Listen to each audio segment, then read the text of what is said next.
My name is Rob Torres. I'm an attorney here in the CNMI. I'm in private practice and I do criminal defense in Superior and Federal Court. Been an attorney for 30 years and also former public defender and former attorney general. Longer as a public defender, shorter as attorney general.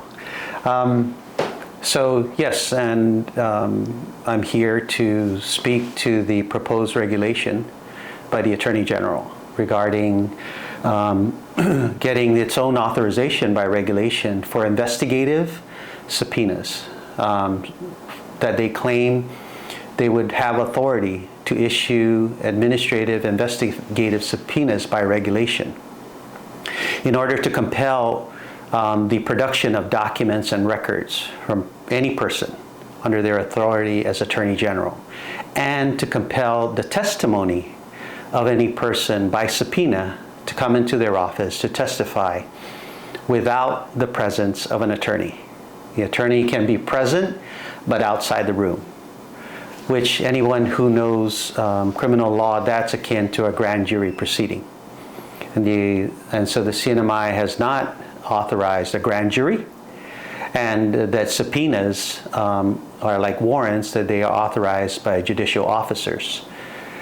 So I'm here as a defense attorney, but certainly as someone whose job is to uphold every citizen's right to due process and their right to privacy, which is a specific or explicit constitutional right.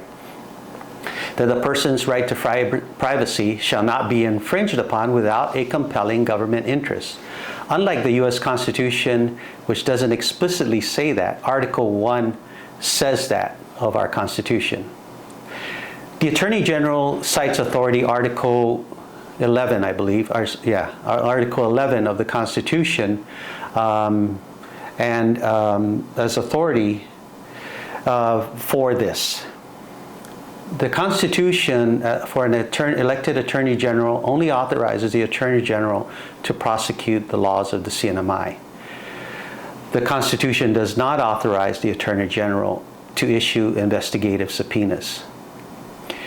The Attorney General is a member of the executive branch, and the executive branch can only carry out what the legislature authorizes by law. And the first attempt to authorize the Attorney General to give that was House Bill 23-22, which in the 23rd legislature attempted to give these investigative subpoena powers. The legislature introduced it, and it never made it out of office, out of the legislative branch, and never became law. Why is that important? Because the legislature brings forward, under separation of powers, the laws that are in the best interest of the people. The executive branch carries that out. It's a basic fundamental tenet of civics. And the judiciary says what the law is. And a warrant, a search warrant or an arrest warrant, is not signed by the Attorney General to arrest someone.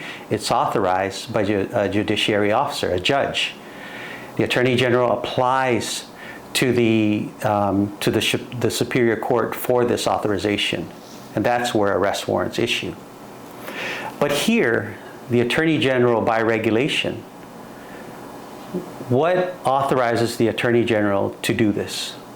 One section cited is under the Consumer Protection Act. Of course, by law, it authorizes the Attorney General to enforce the Consumer Protection Act and issue subpoenas and production of documents like labeling to protect the citizens' consumer rights. There's no problem with that. That's not the issue. The issue here is to compel testimony and compel production of documents with no oversight by anyone other than the Attorney General. And so any citizen, imagine any citizen can be the chief prosecutor of the criminal division, can simply issue a subpoena and compel you or anyone out there to come in and produce documents by their own order. What kind of government would you be concerned about? Or on top of it, have you come into the Attorney General and start questioning you and where your right against Fifth Amendment right against self-incrimination and your Sixth Amendment right to counsel do not follow. And so that is a concern of the overreach by not only the executive branch, but by the Attorney General. And our attorneys and our citizens have great reason to be concerned. In ensuring an elected Attorney General, the citizens didn't explicitly or implicitly convey this authority to the Attorney General. The Attorney General is trying to do by regulation and self-executing authority, which it doesn't have through this regulation, to do this. When the legislature didn't pass it into law, you can only read one thing. They did not give this authority to the Attorney General. And so therefore, we object and we ask the citizens to look at this regulation in volume 47 and write in your comments on short notice, because they don't inform the community. And that's the other thing. Isn't government supposed to be transparent and accountable to the citizens? And the citizens give the government the authority. So what is it when you introduce a regulation and just give 30 days? Don't you want an opportunity to see what that is? Don't you want an opportunity to comment on that? And don't you want an opportunity to be heard by your elected official? Seems to me that every citizen would want that. And so anyone who's going to champion the Constitution doesn't have to be an attorney. You just have to be a citizen. And you have to tell the Attorney General, you are wrong. You do not have this authority. And to do so to any of our citizens will be resolved in the court of law, and to show the limits of that office. So, Mr. Torres, given everything you've just said, and as a former AG yourself, why would this be proposed? What can't the AG do now that this allows him to do, or why bring it up? Well, because they want to be able to investigate and get documents and bring people in to question them. And in any democracy, you can do that through a grand jury or with an arrest warrant, but that has to be tempered with the citizen's right to remain silent or right to counsel.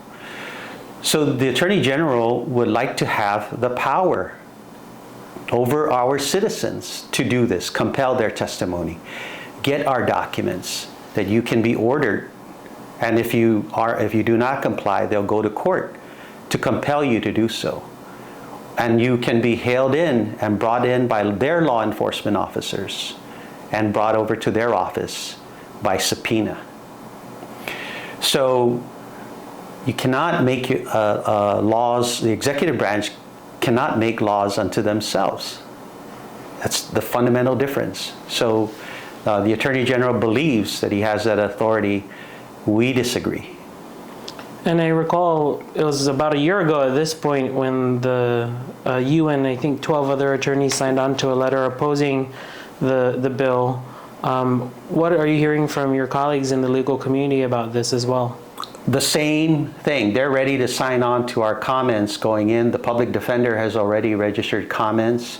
We believe that this is now getting to the attention of the legislature, and I'm sure that they'll attend to that with a legislative remedy on it.